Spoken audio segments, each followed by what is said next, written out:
Welcome to the Mercedes-Benz Club UK coverage of the NEC Birmingham Classic Car Show, sponsored by Lancaster Insurance and Discovery Plus. I'm Tom O'Pattison, behind the camera is Conor Hughes, and we're going to go and take a look around and get chatting to some of the members of our club and find out what makes it so special. Of course, this year we're celebrating the 70th anniversary of the club, and the theme of our display this year is decades. And as you can see, we've got representatives from every decade of the last 70 years of Mercedes-Benz. Let's have a look.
So I'm here with Mark, co-owner of this Mercedes Pagoda, and he's going to tell us a little bit about it.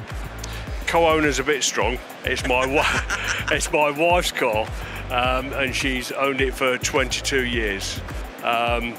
She got a little bit of inheritance from her favourite aunt, and her favourite aunt was one of those people, really outgoing, really flamboyant, and she said, "You're not to pay a bill, you're not to pay the mortgage. Buy one thing that you'll remember me by." And it was a bit of a thing to choose which the thing that she wanted to buy, but we settled on a Mercedes SL. So we went down to London to a dealership, and we grew up in the era of Dallas. So it was the 107 chassis Mercedes, red with the square headlights. Well, in this dealership there were maybe 15 cars around the perimeter, and this was spinning on a turntable in the middle of the showroom at twice the price of everything else. So she was insistent, so I took a big gulp and we stretched a little and we bought the car, and that was all of those years ago. We ran it for 12 years, and then it eventually got so crusty around the edges and a few engine problems, we thought we'd send it in for an assessment. The chap said, "Great, I'll assess it over a week and then I'll give you a report on it." Anyway, I'm at work on the Monday, so he's had the car for about 2 or 3 days, and he called me up on the phone and he said, "I'm not going to tell you over the phone, you better come in and have a look." So I took a deep breath, I dropped the kit I was using, got in the car, drove across town, and the chap said to me, he said, "Come and have a look." And he said, "Honestly, I don't know how you got it here without it falling off. The underside was that bad." And he said, "From what you're looking at now, what do you think?" And I said, "Well, you've put a screwdriver through every panel, so we're kind of locked in. We've got to have something done." So then started a 7-year off the road ground up restoration. And the reason it was 7 years is these cars aren't the cheapest thing in the world to repair. So we said, work on it until the money runs out, and then we'll save a little more and then we'll do that. Hence the 7-year time frame. During that time, your enthusiasm wanes a little, and you're staring at cardboard boxes in the garage and a hard top that's not got a car, and you're wondering how the hell it's ever going to go back together. So we started looking at little bits on it and saying, can we keep enthused? Can we do something on it?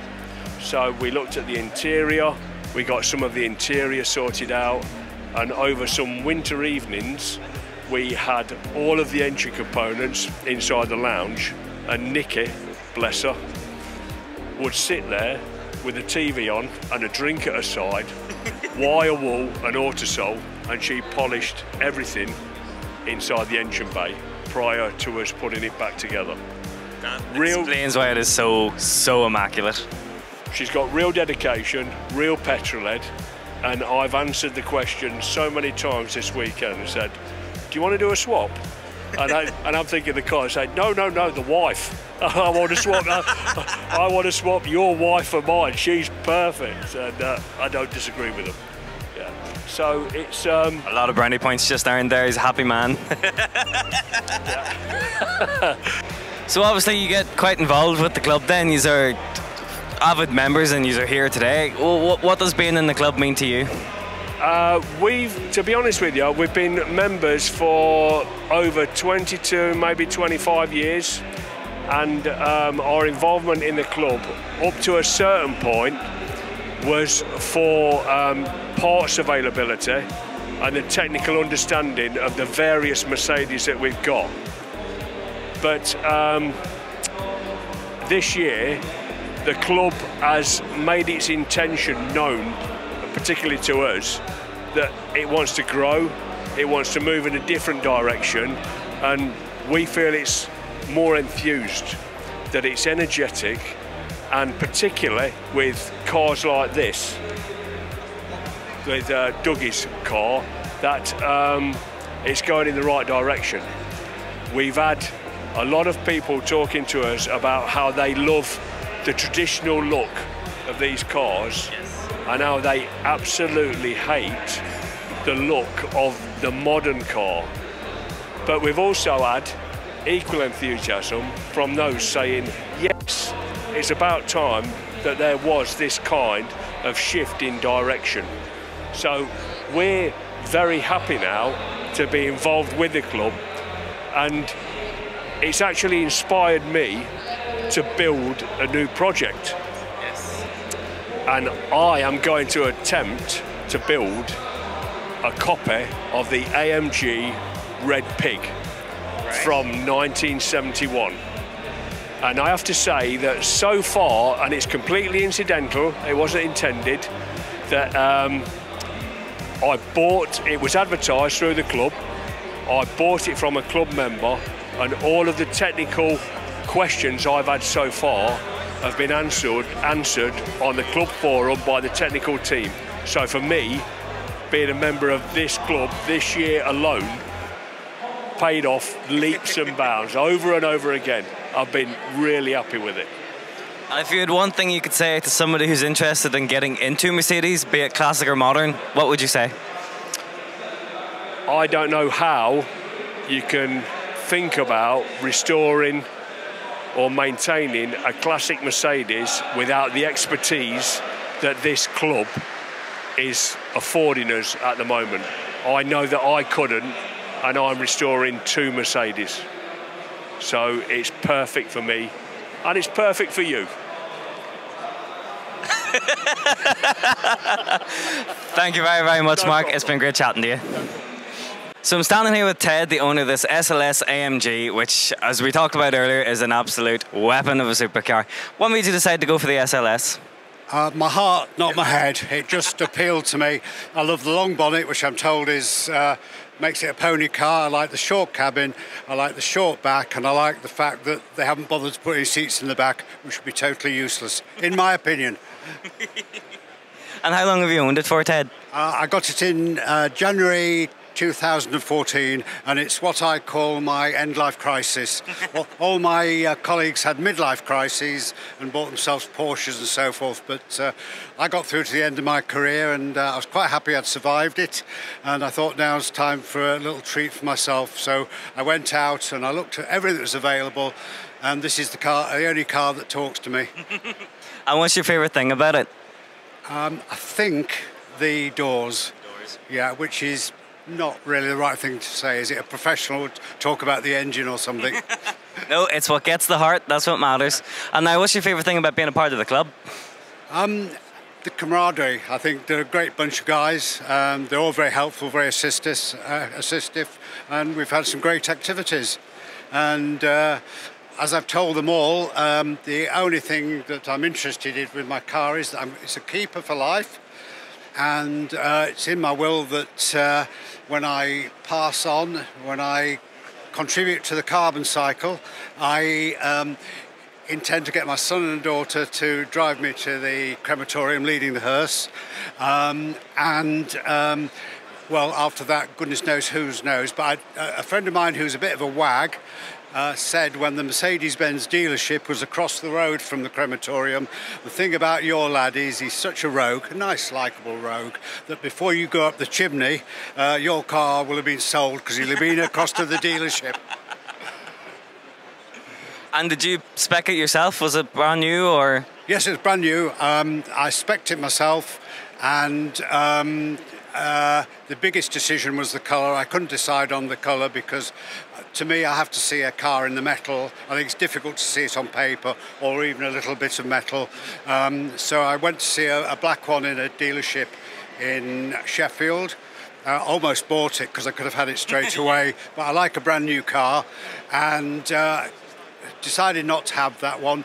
Mercedes-Benz at Milton Keynes were kind enough to lend me a red one for the weekend, and then I went down to Brooklands, and a Stig-like character drove me around the course in a white one, but I ended up with a black one, and I have constant debates with myself as to whether I should have another colour or not. I keep thinking I should have it wrapped, but I come back to black. The only trouble with black is it's a disaster keeping it clean because these lights are so bright, and there's so much dust in the atmosphere that it just looks awful, but I love it. Thanks so much.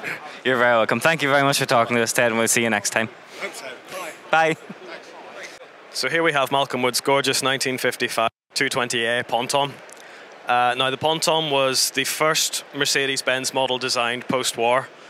Prior to that, they'd been building the 170, which was a pre-war model that they'd rehashed.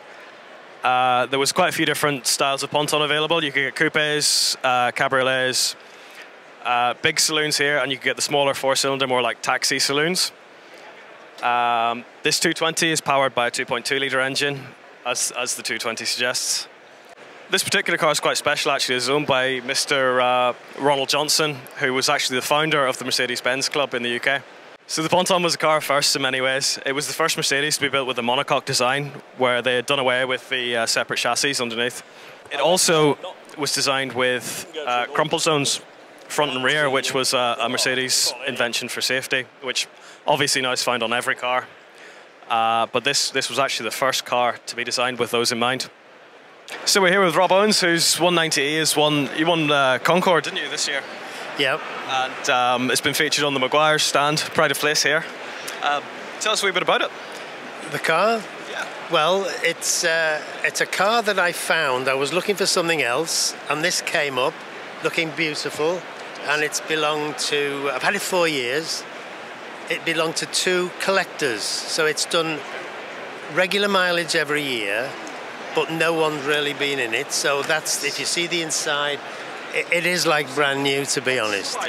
And so it was my first car. I was actually sold an SL, looking for something else, and this came along. It was my first brand new car at a 190. So I looked on classic cars and wonder what 190s are doing now, and this came up. So I phoned up the guy and said, we'll meet, and if it's as good a condition as you say, which often they aren't, I'll buy it. I'm not a tyre kicker, and if it isn't, I won't. And so it's just been a dream. It's really, I've had it detailed and a few other things, obviously. And it was nice of him. 2 days ago, he came to the show, emailed me, and said, I've just seen my car. I'm feeling sick. So, you know, it's a testament, to be honest. It's original condition, and the build quality is there because it's 30 years old just, and there are parts of it that you can't clean, you know, in cars, and this is absolutely spotless. So it's a testament to Mercedes. It's not just the metallics of it and the paint. It's like the plastics, which quite often the colour, split, crack, seats. This doesn't. And so I just have to say, it's a wonderful car and I enjoy it so much. If I could just add one little thing, I have to send a big thanks to Brian Ellis of the Mercedes Car Club. We're in the Northwest region, and so a big thanks to Brian for inviting me. I'm really proud and humbled and so excited. I don't normally get excited about things. I'm a cool customer usually, but today I'm like a teenager, and this is just amazing. So that's me. Wonderful. Thank you very much, Rob, for speaking to us. Thank you. Okay, so I'm standing here with Doug here, who has probably the biggest crowd pull of our entire stand, it's fair to say. People have not left it alone all day. It is this amazing W108 Mercedes. Tell us about it, Doug. So it's a W108 4.5 V8. I imported it from California 5 years ago. I ran it around as a rat rod for a year and put the air suspension on it. It was reliable, it was good, it was solid. And then me and two mates decided to rip it apart and do a full restoration on it. So after 4 years, we got it on the road in July, the way it is. So basically we shot blasted the shell back to bare metal, painted in Ford Transit magnetic grey, which some of the Merc boys don't appreciate. But to me, I wanted to build a car for myself the way I wanted to do. We then shipped it down to D-Class, who did all the interior. One of the things I wanted to do, I've got 3 options on the car that my car didn't have. But in '72, the Webasto roof was an option from factory. We got it fitted, we cut the roof out ourselves, we got it... How scary was that, be honest? It's all right, but standing on the top of it with an angle grinder is a bit scary in case you fall through. But it was good in the end. Bench seat, D-Class were able to convert my 2 single seats, literally join them in the middle to create a bench seat. So now me, my 7-year-old boy and my wife can literally go 3 up across the front. It's proper cool. Roof back, it's almost a convertible feeling in a bench seat. So we did that. D-Class joined that with literally the mechanism on the one side moves the whole rail. Mechanism to the tilt moves the whole seat. So exactly how it was as standard back at the factory. So things like that, and then the curtains were the other factory option. So almost a presidential spec with the factory option. That added, gave it another look and exaggerates that lowrider American kind of look and feel. So quite obviously, it's not sitting at the factory height. So go on, tell us, what have you done to this machine? So it's an airlift performance air ride, which at the end of the day, certain 108, 109 models did have air suspension. So I'm not doing something that Mercedes don't officially condone. So, but what I have done, I've notched the front chassis, notched the front arms. My exhaust goes over the top of my transmission mounts, which lets me literally, the rear footwell is on the ground and the front subframe's on the ground. I can literally press a button in the driver's door, take it to standard ride height, and then drive it like a standard classic car. The other thing we've got on it, we've got a bespoke exhaust and headers, so all of that was replaced. It's bimodal, so it's switchable, so off my key ring I can literally make it silent like a classic car out of the factory. Press a button and it puts it bypass V8, almost Armageddon style noise straight out the back end of it. So I noticed the steering wheel has some interest, and it's the same effect that's on the entire rest of the car. Now, as far as I'm aware, that's not a factory option. How did you do that? It's not factory. So in Turkey, 108s run around as taxis, literally thousands of them, even present day. And those guys out there, they've got a lot of modified scene. So I contacted one guy that had modified his, and he said, yeah, this company will literally do whatever you want. And I went, right, so I contacted them, and they said, yeah, I can do your door carpings, do door cells, gear knob, steering wheel, dash. So around every window, around every door, sill plates, everything is a bespoke ebony black wood, which they were able to do, even to the point my dashboard, I didn't want a glove box, I didn't want a radio, I didn't want a cigarette lighter. They did it like a Porsche Singer style dashboard for me, all bespoke. And so being a member of the Mercedes-Benz Club, what does it mean to you to have a Mercedes-Benz? So as a kid, I actually worked for Mercedes-Benz head office. I work in trucks, looking after Unimog sales and marketing. So for me, it's get to do fun stuff with work, but also being an enthusiast with cars. It's my first Mercedes I had as a classic car. Started it obviously 5 years ago, but then to restore it and be part of the club for the magazine and the whereabout meets and parts and all this kind of thing was great. But then when we finished it, to be asked to come to the show is proper awesome. That we're able to bring a modified car with a more modern, younger audience to the classic car show, which normally is, like we've got in the stand, lovely, beautifully turned out classic cars. This is maybe not everybody's cup of tea, but what we're finding yesterday and today and over the weekend is, even if it's not your cup of tea as a lowrider, you understand the engineering and the quality that's gone into it, and that to me is a proper pat in the back for us doing it. So yeah. Well, thank you very, very much, Doug, for having a quick chat with us here. We're going to pull him around later on and make sure he shows us that car going up and down. But for now, we'll chat to you later, Doug. Thank you very much. So here we are with Jack O'Brien, who is your model register captain for the 129s, aren't you? Not even. That's it. Yeah, no, nothing to do with the 190, but you have a beautiful Cosworth. Strictly. Yeah, no, it's not mine anymore. It was. I had this for maybe 4 years or so, but it's now been sold to a chap who's in Southern Ireland. So the car now lives in Ireland. But so yeah, the car's a 1989 2.5 16 with the 5-speed dogleg manual gearbox. Probably a car that hasn't really had that much favour as time's gone on. You know, the E30 is a lot more popular and valuable, as with the Sierra. But you know, there's 2 Sierra Cosworths in the hall over there. There's an Escort Cosworth. You can pick which colour you want, and they're just as common as muck. It's not like the quality that is, you know, the old Merc. But yeah, so differences over a regular 190. So it's got the different body kit. All the cars came with headlight wash wipe, forged 7J wheels with different tyres. When they were new, they had Pirelli P6000s, which would guarantee that you span off on every roundabout.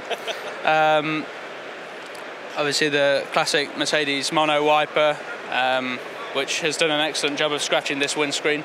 They do that, yeah. But you know, with the strange cam thing, you know, different body kit as well down the side. Everything is kind of different to the regular car. But if we have a look inside, so this car has the half cloth and leather interior, which was standard. Full leather was an option. I think it was about 1,700 quid for full leather when the cars were new, but that was a hell of a lot of money. Hell of a lot of money, yeah. Well, you know, as with all Mercs, nothing came as standard. But yeah, the full leather, in my opinion, now the cars are sort of classics, is not necessarily as desirable as this. I think this looks really cool. Nice.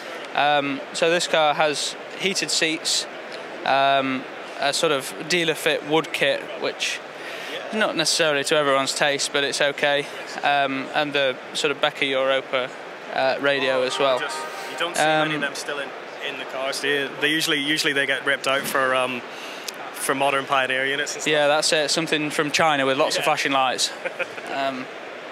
But fortunately, that's not happened here. So yeah, that's inside. You know, bucket seats in the back as well. So there were 4-seat rather than a 5-seat as in the normal 190.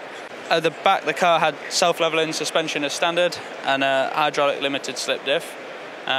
So you know, to drive, you've got 204 horsepower, 5-speed manual, limited slip diff. You know, 1,250 kilos. They are a decent car to drive.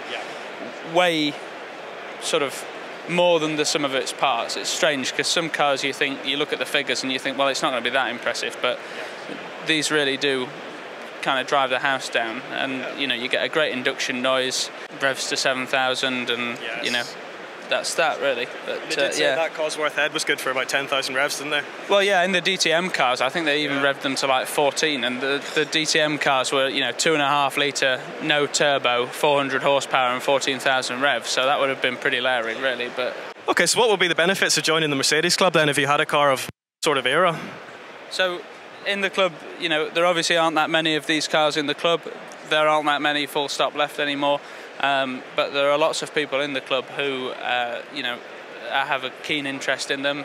That be the 190 series, the W124, or like a 129 that's behind us.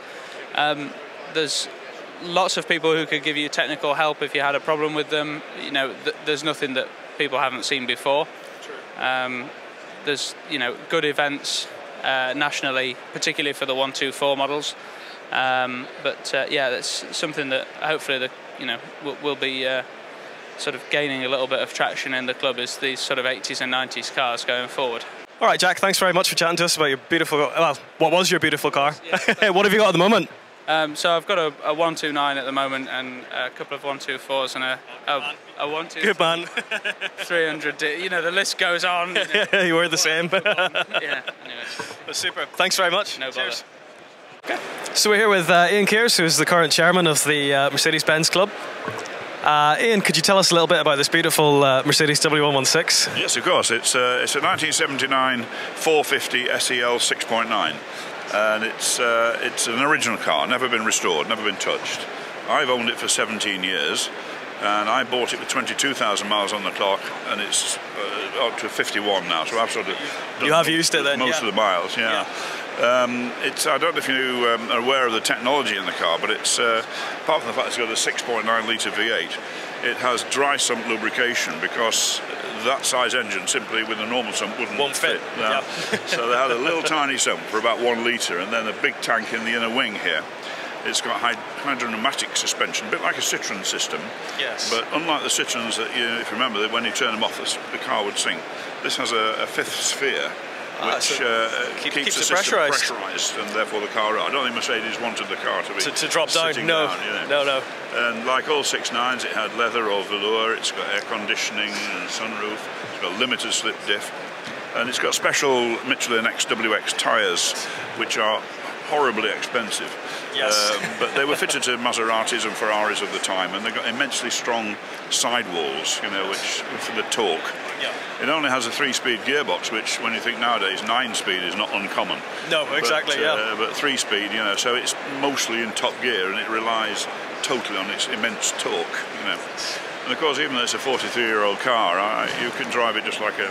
I bet you surprise a lot of people on the road with it. You just whisk down the outside lane and don't even think about it. You know? Fantastic. So it's a great classic car to own, you know, and there's not many left, of course, you know, so it's pretty rare now. And I suppose there wouldn't have been many to begin with, even. It was a very prestige car, wasn't it? Yeah, I think Mercedes built about 7,300, which is nothing in their production terms, you know. But I don't know how many came to the UK, but I reckon probably less than 200, well less than 200. Certainly I had one guy who came onto the stand and said, I PDI'd that car. And I said, oh, you remember every car you PDI'd? No, he said, but I was a technician at Arlington's in Bedford, where it came from, and we only ever sold 2, you know, 2 6.9s, they only ever sold 2. So I suspect London dealers probably sold a few. I imagine that was the bulk of them, wasn't it? Yeah, I don't know. There's 1 or 2 in the south of Ireland. I don't know if you've got any up in the north. Have you come across one? I haven't come across anywhere where we are, but no, totally. In fact, I think yours is probably the first I've seen in the flesh. Yeah. Well, 116s in general are not that common anymore. Not that Most of them rusted away, I think. You know. Unfortunately. But this is very original, so it's gorgeous. Yes. It has a tan interior. Most silver Mercedes of this time, of course, had a blue or black interior. You know, but I think the tan suits it, don't you? Yeah. I think it works really, really well together. Of its time, I think. Yes, absolutely. I mean, I've got an invoice for this car, and it was £31,000 in '79. A lot of money back then. You could buy a pretty substantial house for that price. You could indeed. It was about £1,200 or £1,300 cheaper than a Rolls Silver Shadow. Yeah. So it was up there. And the invoice, there's not a penny discount. No. You paid full price for it. You paid extra for the passenger door mirror and extra for the fire extinguisher. Even on a 6.9. Yeah. And I mean, not a penny discount. Not a penny discount. Wow. So what advice would you give anybody who's thinking about joining the club? Well, I think if anybody owns a classic Mercedes and is not a member of the club, then you know they're missing out on a huge amount in the hobby. Quite apart from the technical information they can get from the club and the network of knowledge, you know, it's the essence of classic car ownership. I think, you know, to be part of a club. Yeah. I mean, there's lots and lots of internet groups and so forth, you know, but we're the whole deal. You know, magazine, websites, sort of social media. events, technical knowledge. You know, it's all there. All a big package. Yeah. So I would really recommend anybody with an interest in certainly classic Mercedes, you know, to join the club. They won't regret it. You know, it's a sensible move to make. Ian, thank you very much. It's a great pleasure. Thanks, guys. Thank you. So if you're interested in joining the Mercedes-Benz Club, it can't be easier. There's a QR code at the bottom of the screen, and you can open the camera app on your phone and point it at the QR code, and it'll open the link automatically to the site. The website is themercedesbenzclub.co.uk, and membership is only £51 a year, and you can add a joint membership for only £5 to add your other half on as well. Thank you very much, and we'll see you in the club. Thanks for watching.